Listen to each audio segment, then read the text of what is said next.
Abra sua Bíblia, por favor, querido, no livro das Crônicas, 2 Crônicas, capítulo 20.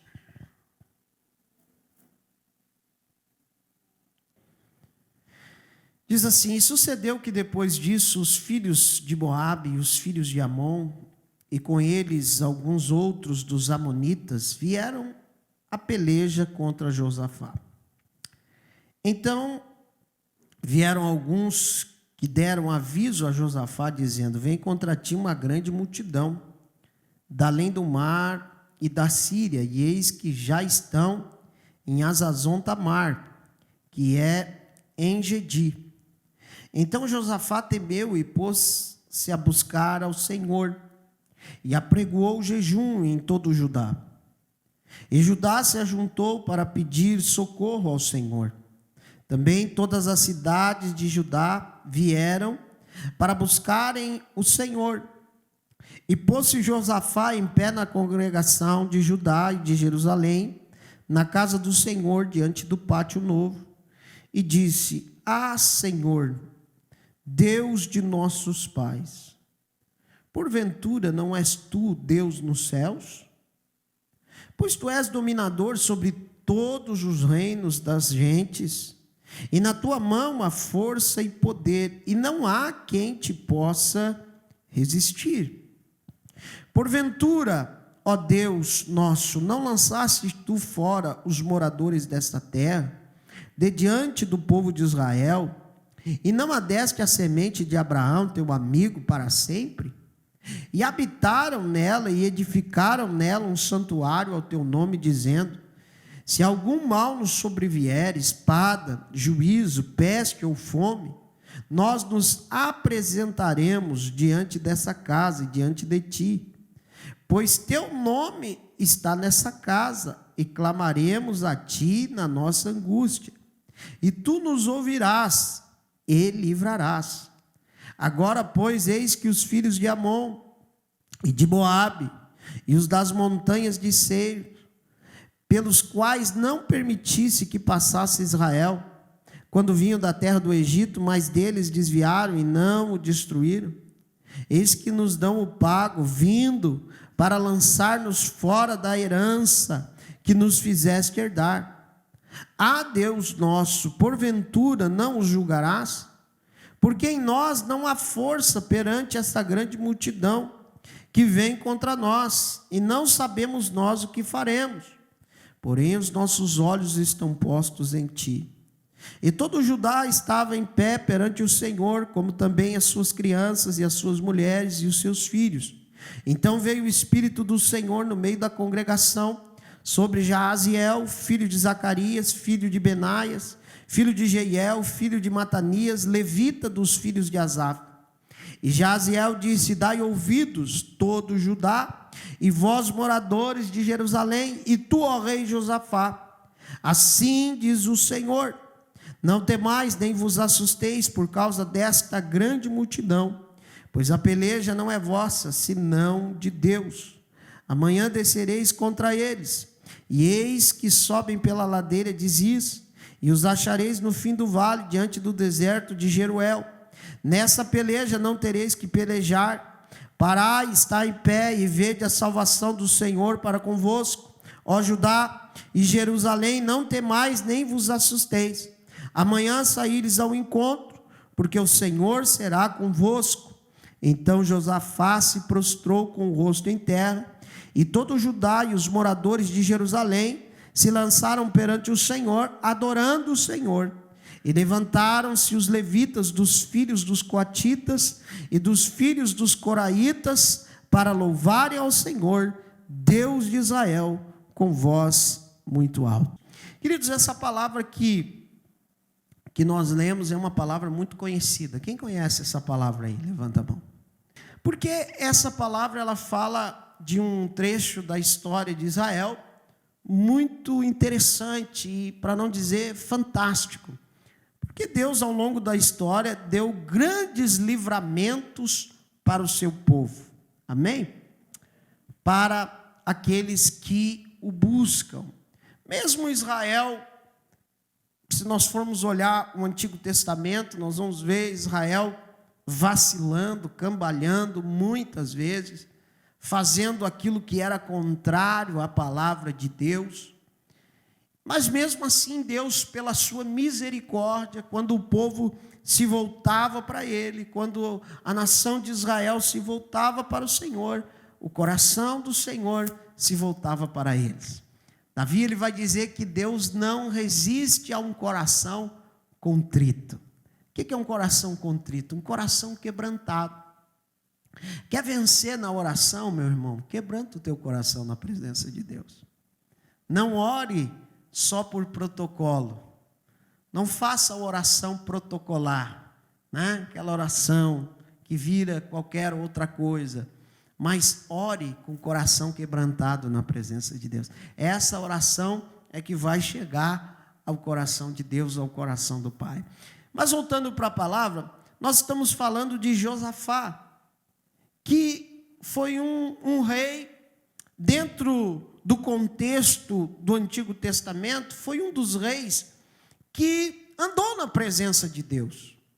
Eu já disse aqui várias vezes que você vai encontrar, principalmente no Antigo Testamento, no livro das Crônicas, no livro dos Reis, Samuel também, você vai encontrar muito a frase, falando dos reis, dizendo assim: e fez o que era mal aos olhos do Senhor.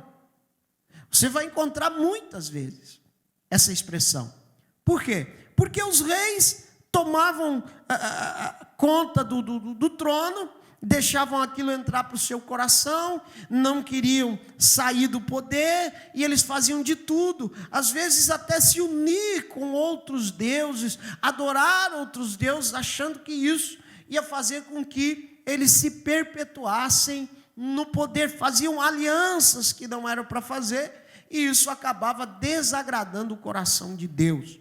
Mas Josafá foi um rei que, na sua, não vou dizer na sua plenitude, porque ali no finalzinho da sua vida, ele andou fazendo algumas alianças, fez aliança com Acasias, e aí isso não agradou o coração de Deus, né? Mas quase que na sua totalidade, o rei Josafá andou na presença de Deus. Então, a primeira coisa que eu aprendo é que nós devemos fazer de tudo para andar na presença de Deus.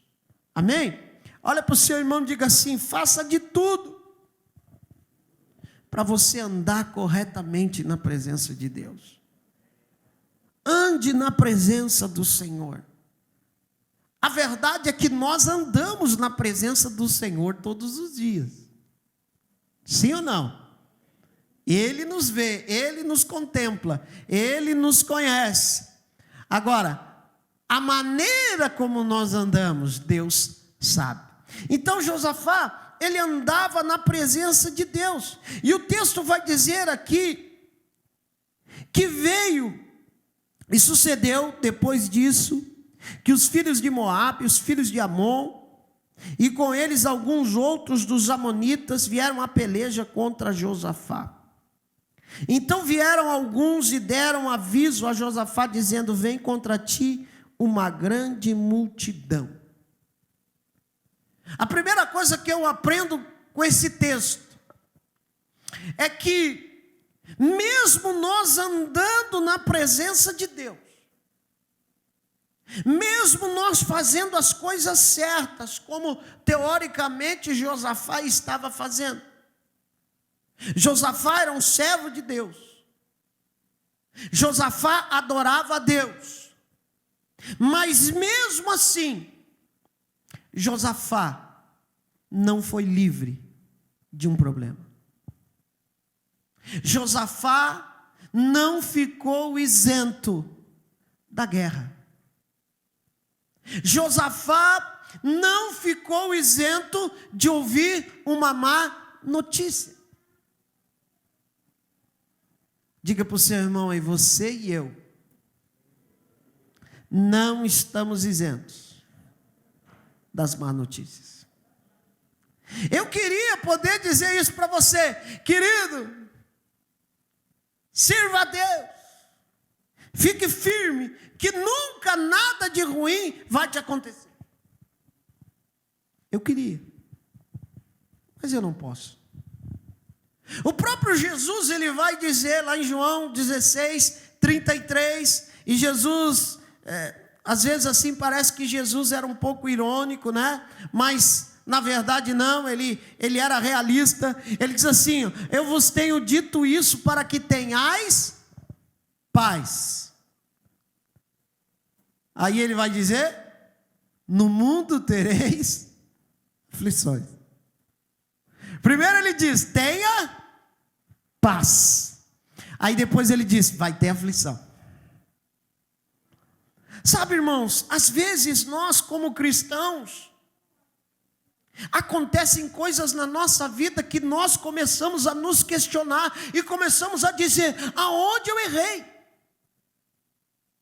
Onde é que eu estou pecando? O que eu estou fazendo de errado para que isso me aconteça? Irmãos, pode ser que não tenha nada de errado. Pode ser que você esteja bem com Deus. Claro que também pode eu estar fazendo alguma coisa errada e vir uma correção de Deus. É claro que pode, não estou dizendo que isso não acontece. Amém? Mas tem momentos na nossa vida que está tudo certo. Você está bem com Deus. Você está orando. Você está buscando. Você está sendo fiel no seu dízimo. Você está sendo fiel na sua oferta. Mas mesmo assim vem a tribulação. Pastor, me explica por quê? Não sei. Eu queria ter essa resposta para te dar, mas uma coisa que eu quero que você entenda nessa noite é que mesmo que você enfrente más notícias, que você enfrente lutas, que você enfrente dificuldades, não significa que a sua fé ela está deteriorada, não significa que a sua vida espiritual não está bem. Porque nós sabemos, quem sabe da nossa comunhão com Deus somos nós. Amém? Eu posso olhar para você, eu posso olhar para a tua vida e achar que você está bem com Deus e você não está bem com Deus. Porque só quem sabe da nossa vida íntima, da nossa comunhão íntima com Deus é Deus e nós mesmos. Nem a sua esposa sabe, nem o seu esposo sabe. Vocês estão me entendendo? A Bíblia diz que Jó, quando tudo acontece, os amigos de Jó se reúnem e eles jejuam 7 dias, porque havia um costume judaico que eles faziam jejuns de 7 dias, e se Deus não respondesse aquele jejum em favor da cura da pessoa, é porque a pessoa estava em pecado. E quando os amigos de Jó fazem o jejum e nada acontece, Jó continua doente, o que os amigos de Jó começam a fazer? Tu está em pecado, hein? O que tu está escondendo aí, Jó? O que tu fez? Mas Jó não tinha pecado. Muito pelo contrário, Deus permitiu tudo aquilo na vida de Jó, porque Jó era fiel. Porque Jó era fiel, e aí Deus confiava em Jó e disse: vai, toca nele, porque eu sei da integridade do seu coração. Então deixa eu dizer para você, meu irmão, luta na tua vida, dificuldade na tua vida, não quer dizer que você não está bem com Deus, não quer dizer que você está em pecado. Enfrentar lutas é sinal de que você está vivo. Amém? É sinal de que você está andando, de que você está caminhando, e que essas lutas que vieram na tua vida, ela tem um propósito de Deus, quem sabe para forjar algo em você. Amém? Eu falei aqui na última mensagem sobre a forja, né? Que um ferro, uma lâmina que não for bem forjada, ela não vai passar no teste, ela vai quebrar. Ela precisa ser bem forjada, para que quando o teste vier, ela possa estar resistente. Então Josafá, irmãos, ele enfrenta uma luta, ele enfrenta uma dificuldade, ele recebe uma má notícia, mas lá no Salmo 112, a Bíblia vai dizer que aquele que serve Deus, ele não se assusta com as más notícias. Amém? Dá uma olhadinha aí para a pessoa que está do seu lado e pergunta assim para ela: como é que tu reage quando vem a má notícia? Tu te desespera? Já fica com o Rivotrilzinho na mão? Não é? Vou tomar 2 porque um já não está dando mais conta. Não, irmão. Aquele que serve a Deus, ele precisa entender que a sua esperança é o Rei da Glória. Amém? A nossa esperança é Cristo. Nós não esperamos, nós não dependemos do governo, nós não dependemos da situação econômica, nós dependemos de Deus. Nós dependemos de Deus. Se não é Deus na nossa vida, o que nós vamos fazer? Josafá entende isso. Então a Bíblia diz que vieram alguns que lhe deram aviso, dizendo: vem contra ti uma grande multidão. E eis que já estão em Hazazon Tamar, que é em Engedi. Então Josafá temeu.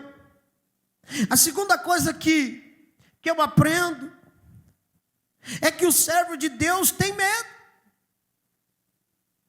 Servo de Deus, às vezes ele até pode ficar com medo, mas não desesperado.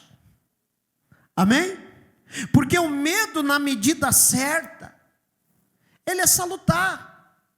Eu já disse aqui, uma criança, ela se largar, ela atravessa a rua sem olhar para os lados, porque ela não tem medo. Não é? A Sofia já ficou me olhando, né? Ela já ficou mirando assim, né? Será que é eu que o pastor está falando? Não, não é você, né? Mas a criança, você tem que cuidar, porque ela não tem medo. Se você deixar, ela atravessa a rua. Se você deixar, ela sobe a escada. Eu me lembro uma vez, o João Pedro tinha 2 aninhos e pouco. E a nossa casa que nós morávamos lá em Tramandaí tinha escada.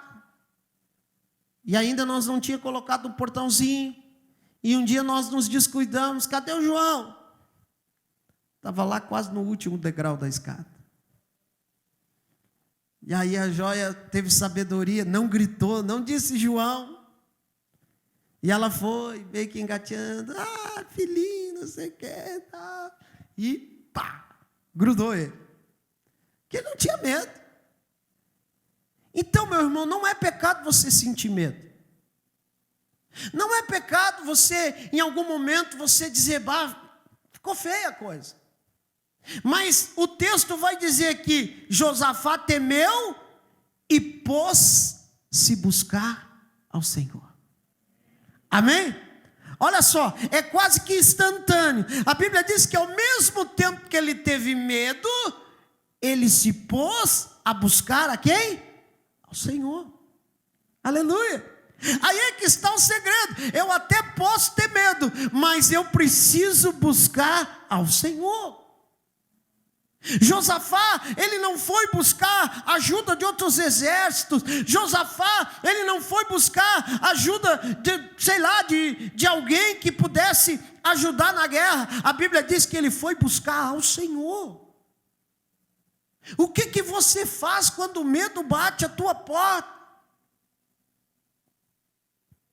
Qual é a atitude que você tem, meu irmão? Qual é a atitude que nós temos? Quando o medo bate a porta, nós nos desesperamos, vamos correr atrás de uma solução, vamos correr atrás de A, B, C ou D. Não, busque ao Senhor. É nessa hora, meu irmão, minha irmã, que nós devemos mostrar a nossa verdadeira confiança em Deus. É nessa hora. Porque eu já disse, Dizer que confia em Deus quando está tudo mil maravilha. Até o ímpio faz. Sim ou não? Até o ímpio faz. Até aquele que não serve a Deus faz. Mas agora, dizer que confia no Senhor e continuar dizendo isso quando está tudo dando errado, é nessa hora que Deus vai olhar do céu e vai dizer: eis aí a fidelidade. Jó pode levantar as mãos e dizer: eu sei que o meu Redentor vive. Quando ele tinha perdido tudo. Irmão, tudo. Diga aí para o seu irmão, tudo. Não foi 50 mil que ele perdeu no investimento na Bolsa de Valores. Não foi 30 mil que ele tinha investido na Unique Forex, sei lá, Forex. Não foi. Ele perdeu tudo. Ele era um cara riquíssimo. Perdeu tudo e afinal perdeu os filhos. E por último ainda, a Bíblia não diz, mas eu acho que até a mulher. Porque a mulher disse: cara, amaldiçoa-se Deus e morre logo de uma vez. Eu não condeno ela, muitos condenam a mulher de Jó, né? Diz, porque ela sem fé, não sei o quê, como é que ela vai dizer isso? Como é que... Irmão, olha o que a mulher estava vivendo. Tinha perdido tudo, os filhos, e agora vê o marido sofrendo daquele jeito. Ela falou aquilo por misericórdia, ainda que de uma maneira errada, mas... né? Então não a condeno. Mas Jó olha para ela e diz: tu está falando como uma louca. Eu sei que o meu Redentor vive. Irmãos, e o cativeiro de Jó não virou ali naquela hora. Tem mais 40 capítulos. Até chegar o dia que a Bíblia diz que Jó estava orando pelos seus amigos. Que mistério, irmão. Jó, na luta que ele estava, Deus vira o cativeiro dele quando ele está orando pelos outros. Ele não estava orando nem por ele. Amém? Então Josafá, ele temeu e pôs-se a buscar ao Senhor, e apregoou um jejum em todo Judá, e Judá se ajuntou para pedir socorro ao Senhor. Também de todas as cidades de Judá vieram para buscar ao Senhor. Terceira coisa que eu aprendo, irmãos, que na hora da luta é preciso haver comunhão. Amém? Nós não podemos lutar sozinhos. Josafá, ele podia pegar só lá os seus diretores, sei lá, da diretoria. Vem cá, vamos ficar aqui, vamos orar, vamos clamar. Não, a Bíblia diz que Josafá, Deus deu uma visão para ele, um direcionamento para ele, e disse: olha, todo mundo apregou a um jejum em todo Judá, e Judá se ajuntou. Todo o reino se ajuntou para pedir socorro ao Senhor. Isso fala, irmãos, de um clamor coletivo. Isto fala de unidade, de comunhão. É preciso ter unidade e comunhão. Você quer vencer essa luta que você está passando? Tenha unidade e comunhão. Se a luta é na família, é preciso ter unidade. Se é luta no trabalho, é preciso ter unidade.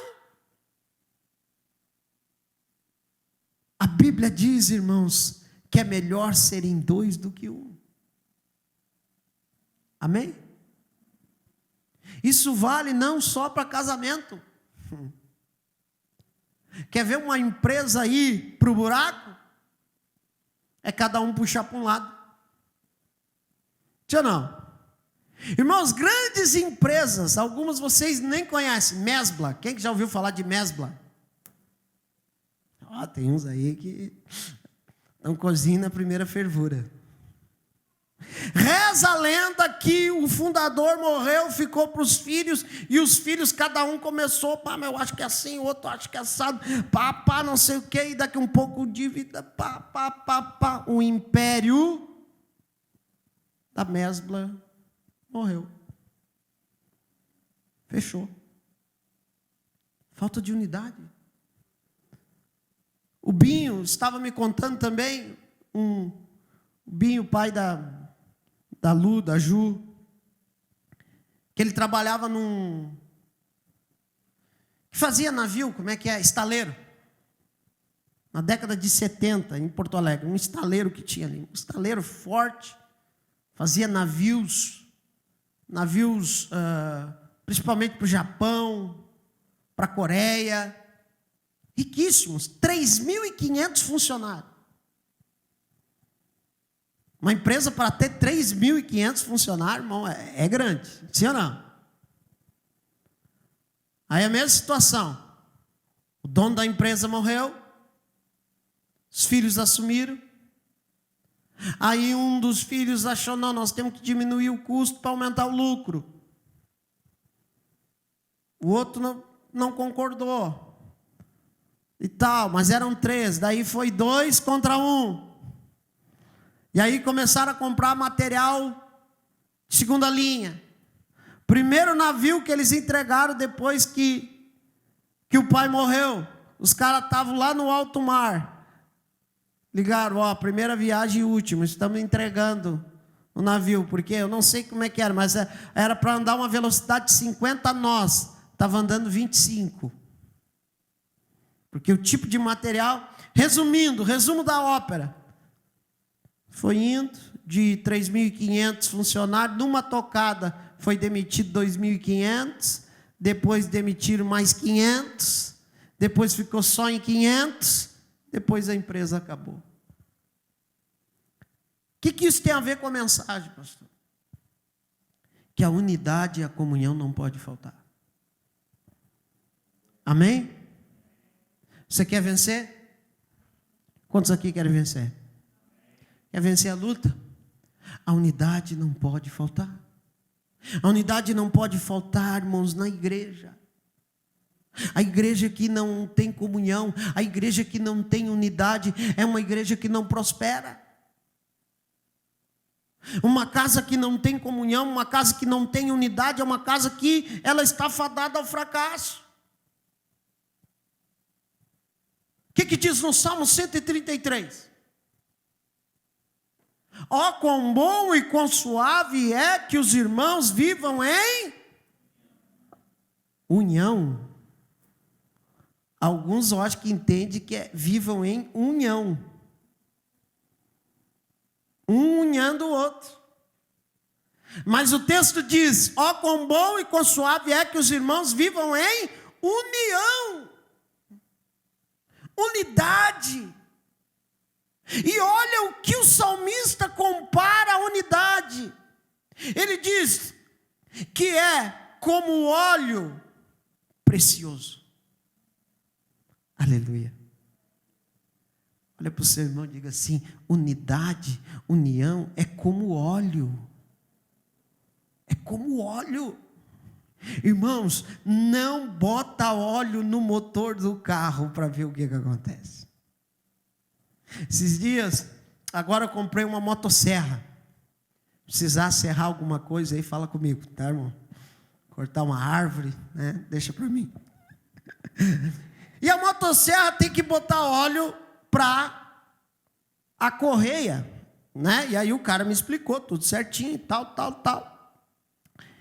E no primeiro dia que eu comecei a usar ela, valendo, cortar umas árvores não, né? Eu não corto árvores, senão o Ibama me pega. Uns galhos lá que o meu cunhado tinha podado e me deu para mim usar, né? E disse, não, vai lá, serra e tal. E aí eu me empolguei, comecei a serrar, e me esqueci de olhar o óleo. Rapaz, e daqui a um pouco eu vi que começou a sair uma fumaça. Eu digo, que isso? Mas esse troço é novo. E aí, por Deus, assim, eu acho que foi o Espírito Santo que me revelou. Não foi carne ou sangue. O óleo. Aí já tinha faltado óleo na correia. Por pouco eu não estouro a máquina novinha. Por falta do óleo. Por que eu estou falando isso, querido? O que tem a ver motosserra com... Não, irmão, é só para que você entenda praticamente o que eu estou falando. É por isso que o salmista vai dizer, é como o óleo precioso, o óleo lubrifica a engrenagem. Amém? Sem óleo a engrenagem tranca. E ele compara um óleo precioso que desce sobre a barba, sobre a orla do vestido de Arão. Quem é Arão? Era o sacerdote. Que óleo que ele está falando? Ele está falando de um óleo que não se vendia, que não se comprava. Era um óleo que se preparava para a consagração do sacerdote e unção dos reis. Amém, meus irmãos? Você está vendo a seriedade desse negócio, que não é brincadeira? Então não pode faltar comunhão. Primeiro com Deus, comunhão vertical.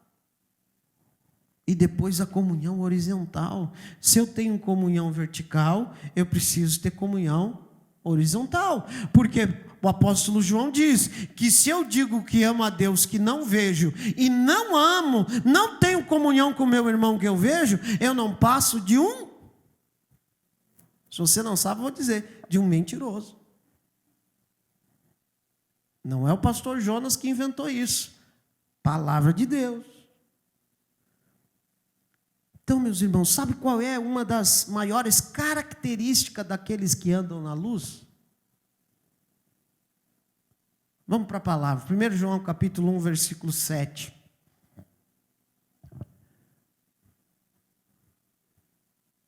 Mas se andarmos na luz, como Ele na luz está, o que vai acontecer? Característica de quem anda na luz. Temos comunhão uns com os outros. Pastor, mas característica de andar na luz não é sapatear no espírito, não é o fogo. Não, isso até pode ser também. Mas a maior característica de quem anda na luz é quem tem comunhão. Comunhão uns com os outros. Aonde ele vai, ele tem comunhão. Amém? Isso é uma característica. Então a comunhão, ela é imprescindível. Josafá entende isso. Ele diz, eu não posso vencer sozinho, eu não posso enfrentar tudo isso sozinho, eu preciso de ajuda. E ele disse, vamos lá, meu povo. E a Bíblia diz que Judá se juntou para pedir socorro ao Senhor, e todas as cidades vieram para buscar o Senhor. Todas. Eu estava ouvindo, irmãos, esse dia, a Eichla, ela estava falando um testemunho do seu pai, que a sua mãe, ela era pequena, a sua mãe pegou uma doença, ela não disse que doença era, mas era uma doença que não tinha cura, e os médicos deram 2 horas de vida. Disseram para o pai dela, só prepara aí, faz o que tem que fazer, porque 2 horas de vida. O pai dela olhou para o médico e disse, não, eu não aceito. Tem promessa de Deus na vida dela e na minha vida. E ele foi orar. Foi para a igreja, dobrou o joelho e disse, eu não saio daqui enquanto Deus não dá a resposta. E aí mandaram chamar ele lá na igreja. Que não sabemos o que aconteceu.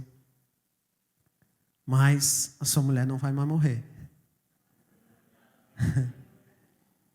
Ela fez um tratamento e Deus reverteu. Porque quando nós nos dispomos a buscar ao Senhor, e a buscar ao Senhor em comunhão, algo acontece, irmãos. Tenha parceiros de oração. Tenha pessoas que oram com você. Amém? Por isso tão importante o trabalho do Desperta Débora. Por isso tão importante o trabalho das irmãs. Então, quando convidarem você para orar, sinta-se privilegiado.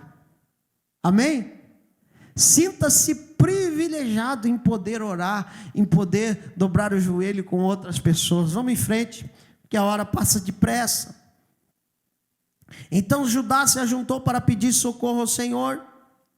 Também todas as cidades de Judá vieram para buscar ao Senhor. E pôs-se Josafá em pé na congregação de Judá e de Jerusalém, na casa do Senhor, diante do pátio novo. Aqui o texto vai dizer, na casa do Senhor. Aqui é o lugar onde você busca a face do Senhor. É por isso que é tão importante, irmãos, você vir à casa de Deus. É por isso que é tão importante você separar um tempo da sua vida para estar aqui na casa do Senhor, porque é aqui na casa do Senhor que o Senhor vai ordenar a bênção sobre a tua vida. Amém? Nós aqui hoje à noite recebemos uma palavra profética. Quem recebeu aí, levanta a mão. Amém? Quem não veio, irmão, perdeu. Ah, mas significa que ele não vai ser abençoado? Não, ele vai ser abençoado em algum outro dia, em alguma outra hora, de alguma outra maneira, sei lá. Mas essa palavra de hoje, essa bênção de hoje, perdeu. Quantos estão me entendendo?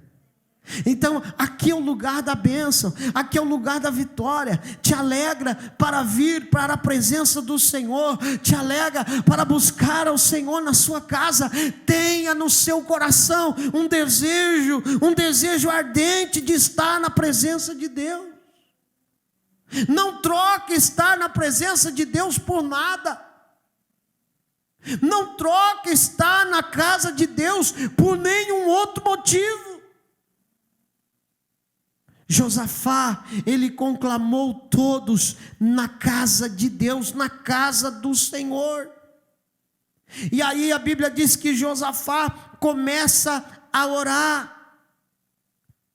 E a oração que Josafá faz, irmãos, é uma das orações mais sábias e mais lindas que você vai observar na Bíblia. Amém? É uma das orações mais tremendas. Nós não vamos ter tempo de descortinar ela aqui. Eu nem sei se eu vou começar, porque se eu começar, eu vou me empolgar e eu vou seguir em frente. Então, quem sabe nós vamos combinar para a semana que vem, nós começar a destrinchar a oração de Josafá. Amém? Começar a destrinchar essa oração que foi fantástica, tremenda demais. Josafá, ele começa dizendo: ah, Senhor, Deus de nossos pais, porventura não és tu Deus nos céus? Aleluia. Olha a sabedoria de Josafá. Ele diz: Senhor, mas vem cá, tu não é o Deus dos deuses, o Deus dos céus? Vê que ele joga para Deus, está dizendo: Senhor, a coisa não é mais comigo. Eu sou teu servo, eu sou teu filho, tu não é o Deus do céu. Olha que ousadia, irmão. Amém? A Bíblia vai dizer lá em Hebreus que nós devemos chegar com ousadia na presença do Senhor. Não é aquela oraçãozinha. Que nem dizia um irmão, aquela oração chama gato. Conhece a oração chama gato?